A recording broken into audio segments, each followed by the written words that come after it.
తర్వాత నిండా ముంచిన ఆక్రమణలు చూడండి ఎట్లుంది.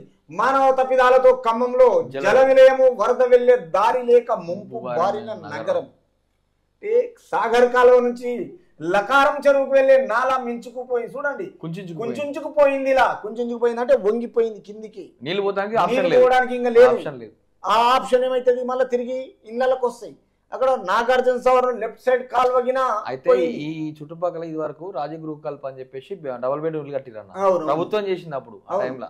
చూడండి ఇట్లాంటి విషయాల ప్రభుత్వం ఇటువంటి బీద వాళ్ళకు వాళ్ళు పోయేమో నవాబులోనే మంచి ఆగలల్లా, మంచి కాలనీలల్లా, తర్వాత మంచి హైటెక్ సిటీ, కొత్తగూడ, నానగ్రామ్ కూడా, తర్వాత జొన్నాడ అక్కడ కట్టుకుంటారు.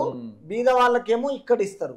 ఇక్కడ కట్టకపోయినా బాగుంది. కట్టడం వల్ల ఏంటంటే వాటర్ పోతానికి ఆప్షన్ లేదన్నట్టు. అంతే కదా, ఇంకెక్కడ ఉంది ఇక తీసుకుపోయాలి. బిల్డింగ్ పోయింది, వాటర్ పోతానికి గాడిది కొడుకు అన్నట్టుగా మొత్తం వాళ్ళని నాశనం చేయడానికి ఆ కాలే అటువంటిది. ఆంధ్రలో రోజు ఎట్లనో ఐరన్ లెగ్, తెలంగాణలో బీఆర్ఎస్ పార్టీ ఇటువంటి ఈ లెగ్ ప్రాబ్లం ఇంకేముంది. 192 గ్రామాలకు మొత్తం రవాణా బంద్ చేసిండు. 575 కిలోమీటర్ల ధ్వంసమైన 464 రోడ్లు, 420 కోట్ల నష్టం, దెబ్బతున్న మిషన్ భగీరథ పైప్ లైన్లు మరమ్మతులకు మంత్రి సీతక్క ఆదేశాలు. అంటే ఎవరేసిర్రు mission Bhagiratha? BRS party, KCR, Harish రావే చేసిన పనులు. అందుకే ఇట్లా ఈ విధంగా తయారైపోయింది. ఇక్కడ ఈయన కూడా ఏమంటున్నాడు, ఒకసారి రామన్న గురించి చూద్దాము. శ్రీరామచంద్రుడు ఏమంటున్నాడు ఒక్కసారి. వరద సహాయక చర్యల్లో రాష్ట్ర ప్రభుత్వం విఫలం. అవు మళ్ళా నువ్వుండి ఏం బీకేసినావు ఇన్ని రోజులు? బొట్టు పెడతావా? బొట్టు పెట్టాలి. ఏం పెడతాం ఇంకా? బొట్టు పెట్టినట్టే ఉన్నాడు ఆయన. అప్పుడే ప్రజలు పెట్టేదే 8 నెలల నుంచి సంకనాకి కూర్చున్నాడు. ఇంకా ఆయనకు బొట్టేది మనం పెట్టేది. బీఆర్ఎస్ కార్యనిర్వాహక అధ్యక్షుడు కేటీఆర్ ధ్వజం.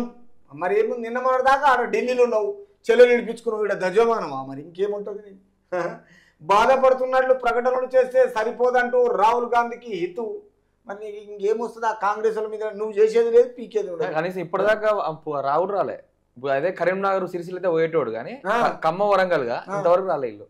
అరే వీళ్ళు సిరిసిల్ల, ఈయన వీళ్ళ బావా సిద్దిపేట, వీళ్ళయ్యా మొత్తం పాము. అక్కడే జరిగితే పోయేటోళ్ళు కానీ జరగలే కదా, అక్కడ జరగలే, అందుకే రాలే. ఇంకోటి ఏంటిదంటే వీళ్ళ బుద్ధి ఏముందంటే, తెలంగాణ రాష్ట్రం అంతా 33 డిస్ట్రిక్టులు చేసినప్పుడు అన్ని డిస్ట్రిక్ట్ల పబ్లిక్ వేస్తే కదా నీకు ఓట్లు. అవును, నువ్వు సీఎం అయిపోయినావు, తర్వాత నువ్వు ఐటీ మినిస్టర్ అయిపోయినావు. మరి ఒక సిద్దిపేట ఒకటే మీ బావకు బంజారాయిల్ లేక చేసుకున్నాడు, నువ్వు సిరిసిల్ల ఒకటే ఈ విధంగా చేసుకున్నావు. అంటే మిగతా వాళ్ళంతా ఎట్లా? వాళ్ళు ప్రజలు గారా, తెలంగాణ రాష్ట్రానికి చెందినోళ్ళు గారా? ఈ విషయంలో నాకు డౌట్ వచ్చింది నరేష్. అసలు రాష్ట్ర ప్రజల మీద వీళ్ళకు ఒక అంకిత భావం లేదా, స్వేచ్ఛ లేదా, స్వేచ్ఛ భావజాలం లేదా, మానవత దృక్పథం లేదా? అంటే వీళ్ళు ఏమనుకుంటారు ప్రజలకు ఒకరికొకరు? ఇప్పుడు నీకు నేను ఎంత దూరమో నువ్వు నాకు అంతే దూరం, నువ్వు తినేదన్నం నేను తినే అన్నమే. కానీ ఇచ్చిన అధికారం ప్రజలు, ఈ ప్రజలకు మీకు మీ విధంగా మీరు అమర్చుకుంటున్నారు అట్లా. కానీ మిగతా వాళ్ళు ఏం చేసారు మిగతా డిస్ట్రిక్ట్లు? నేను ఇదొకటి తెలియక అడుగుతున్నా. అంటే ఏం లేదు, ఇప్పుడు వీళ్ళకి ఇట్లుందని తెలిసి జనాలు తెలిసిపోయో ఈసారి ఓడగొట్టి రాలి. అవును, ఓడగొట్టిరు. బుద్ధి గడ్డి తిన్నది కాబట్టి ఓడగొట్టిరు. ఏ రోజుకైనా ప్రజల దగ్గర పోయి వీళ్ళు ప్రజల దగ్గర అర్థమైపోయినందుకే వీళ్ళని తుంగల దొక్కిరు ఈసారి. కానీ చూడాలి ఇక ఎట్లా మాట్లాడతారంటే ఇంకా మాటలు. వీళ్ళ అధికారంలో అంటే ఫీలింగ్ వీళ్ళది. కింద అక్కడ కూడా మొత్తం ఓడిపోయారు కదా, అక్కడ ఒకటి గెలిచినా పోయేటోళ్ళేమో, ఎవరు గెలవలేదు, మొత్తం ఓడిపోయారు. ఖమ్మం వరంగల్ పెద్ద ఎవరు లేరు బీఆర్ఎస్ గెలిచిన వాళ్ళు. ఒక ఎమ్మెల్యేనా పోయేటోళ్ళేమో అట్లా అన్నట్టు. ఎన్ని బస్సు యాత్రలు చేసినా ప్రజలు తలుచుకుంటేనే ఏదన్నా, ఇది ఎన్ని ఏది చేసినా ఏది కాదు, అయిపోయింది. తోక ముడుచుకొని కూసం కప్పుకొని బ్రహ్మాండంగా ఉండాలి తప్ప ప్రతిపక్షానికి నా ఓదలేదు. ఏమైనా ప్రతిపక్షం ఏమైనా వచ్చి అసెంబ్లీలో ఇలా ఏమైనా చేసిండా? నల్గొండ పోయి ఆడ క్లాక్ టవర్ దగ్గర పోయి మీటింగ్ పెట్టిండు. ప్రజల గురించి చర్చనీయాంశం ఏదైనా చేద్దాం అసెంబ్లీ అంటే రాకపోయా. ఇట్లాంటి విషయాల్లో ఏం చేస్తారంటే వీళ్ళు ఓడిపోయినా కానీ గెలుపు మాదన్నట్టుగా వీళ్ళ ఫీలింగ్ నడపని. ఓన్లీ వాళ్ళు ఈడిపోతాడు, వండుక తిని వాళ్ళు పోతాడు, అంతే. లాస్ట్కి వచ్చేసి అర్థమవుతుందా? మహబూబాబాద్ జిల్లా మురిపడ మండలం ఏమంటుంది సీతారాం తండాలో వరద బాధితులకు పరామర్శిస్తున్న మంత్రి సీతక్క. ఎందుకంటే సీతక్క అక్కడ నుంచి పాదయాత్ర స్టార్ట్ చేసింది కాబట్టి ప్రతి మనుషులకు అనుకూలంగా అందరినీ కలిసికట్టుగా ఈరోజు కలెక్టర్ అయిపోయినా, ఎస్పీ అయిపోయినా, సీతక్క అయిపోయినా వీళ్ళందరినీ ఏ కడుపుకు అన్నం పెట్టకున్న మనిషి ప్రశాంతంగా ఒక మానవత దృక్పథంతో పరామర్శించడం అనేది చాలా మంచి పద్ధతి. ఎందుకంటే తన ఒక తల్లిలాగా అందరినీ పరామర్శించడము. తర్వాత మహబూబాబాద్ జిల్లాలో వరద బాధితులకు ప్రాంతాల పరిశీలన వెళ్ళిన మంత్రి సీతక్క ఎప్పటికప్పుడు శాఖాధిపతులు మొత్తం ఇతర అధికారులతో పాలక వర్గానికి అన్ని అందజేస్తుంది. తర్వాత పంచాయతీ రోడ్ల విషయంలో తాగునీటి సరఫరా విషయంలో వీలైన త్వరగా మరమ్మతులు చేపట్టాలని ఆదేశాలు జారీ చేసింది.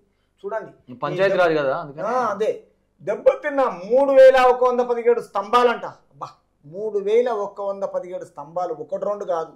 ఒకటి ఇరిగిందంటేనే నీ అమ్మ ఇదేంద్రా ఇట్లా ఇరిగిందంట, పోయినాయి మొత్తం 127 ట్రాన్స్ఫార్మర్లు. ఒక ట్రాన్స్ఫార్మర్ చేసి ఎంత ఖర్చు అంటే టైం బాగలేక 7 లక్షల కోట్లకు తెలంగాణ రాష్ట్రం 8 నెలల నుంచి అప్పులు కడుతుందంటే అడిషనల్ గా ఈ దరిద్రుల విషయం ఇదొక బాధ. రెండోది అంటే మిగులు రాష్ట్రాన్ని అప్పుల రాష్ట్రాన్ని చేసిండ్రు ఆ నవాబులు, మళ్ళీ తిరిగి ఇప్పుడు దేవుడిగిన కరుణించక వాళ్ళ మీద ఒక కక్ష కట్టినట్టు చేస్తున్నాడు. కాబట్టి ఈ విషయంలో మొత్తము నిలిచిన నీటి సరఫరా వరదలతో 1400 చోట్ల మిషన్ భగీరథ సరఫరా పైపులు దెబ్బతిన్నాయి. 80 కోట్ల వరకు నష్టం వాటిది. ₹1, ₹2 కాదు, 80 కోట్లు. చూడండి. తర్వాత నీటి పంపులకు అవసరమైన విద్యుత్ 5700 గ్రామాలకు నీటి సరఫరాలో సమస్యలు తలెత్తాయి. 5700. 2000 ఆవాసాలకు నీటి సరఫరా చేపట్టారు. మిగిలిన చోట్ల ప్రత్యామ్నాయ పద్ధతిలో సరఫరా చేశారు. నిర్మాణ ఒప్పందం ప్రకారం పైపు లైన్లు దెబ్బతిన్న చోట కంపెనీలే 10 ఏళ్ల పాటు మరమ్మతులను నిర్వహించాలి. ప్రతిదానికి ఒక గ్యారెంటీ ఉంటుంది. ఒక టైము, పద్ధతి, సంస్కారము, బంధుత్వం మనుషులకు ఎట్లుంటాయో ప్రతి వస్తువుకినా ఒక గ్యారెంటీ ఉంది. ఆ గ్యారెంటీ లేకుండా ఇట్లాంటి డూప్లికేట్ వేసి పాడైపోయింది గత ప్రభుత్వం. ఇక్కడ క్లియర్ ఇస్తున్నాడు. నిర్మాణ ఒప్పందం ప్రకారం పైపు లైన్లు దెబ్బతిన్న చోట కంపెనీలే 10 ఏళ్ల పాటు ఇవ్వాలి. దాంట్లో గ్యారెంటీ ఉంటాయి కదా. ఏ కంపెనీకైనా ఒక ఐఎస్ఐ మార్క్ ఉంటుంది, గవర్నమెంట్ ఒక పర్మిషన్ ఇస్తుంది. మరి వీళ్ళకి ఎందుకు ఇవ్వాలి? ఇప్పుడు ఇట్లాంటి వానలు వరదలు చాలా సార్లు వచ్చినాయి, ఇంత దారుణంగా ఎప్పుడు ఏది కాలేదు. టైం చూడు ఎట్లుంది అంటే చక్కగా చేయలేదు కాబట్టి అంతా కొట్టుకుపోయింది. అదే సరిగ్గా ఉంటే పక్క పొంటి వెళ్ళిపోయేది వాటర్. అది ఇవాళ మొత్తం తలవంపులు తెచ్చి పెడుతున్నారు. వీళ్ళు అధికారం లేకుండా ఈ విధంగా చేస్తున్నారు, దేవుడు ఆ విధంగా చేస్తున్నాడు. ఏం చేయాలి, ఎట్లా చేయాలి అర్థమవుతలేదు ఈ విషయానికి వచ్చేస్తే. మరి ఎట్లా అంటావా? ఇప్పుడు ఇది భారత ప్రభుత్వం చూసుకోవాలన్నా, భారత ప్రభుత్వం తగిన సహాయం చేయవలసిందే.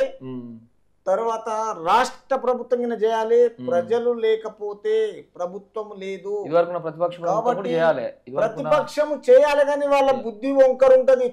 కుక్కతో గుండ్రా ఇట్లా కడితే ఎట్లుంటది, అది వదిలినంత వరకు ఇట్లా చక్కగా అవుతుంది. అది పోగానే మళ్ళీ ఇట్లా వంకర తిరుగుతుంది. వాళ్ళ బుద్ధి అటువంటిది. ఇంకా వాళ్ళని ఎవరు ఏమనాలి, ఎవరు చేయాలి? జనాలు ప్రతిపక్ష స్థాయి కూడా ఇస్తారు. మరి ఏందో పరిస్థితి ఘోరం. ఏముంది విపత్తుల పంజా. మధ్యకాలంలో ఇండియాలో మొత్తం ఏవో చేస్తుంది.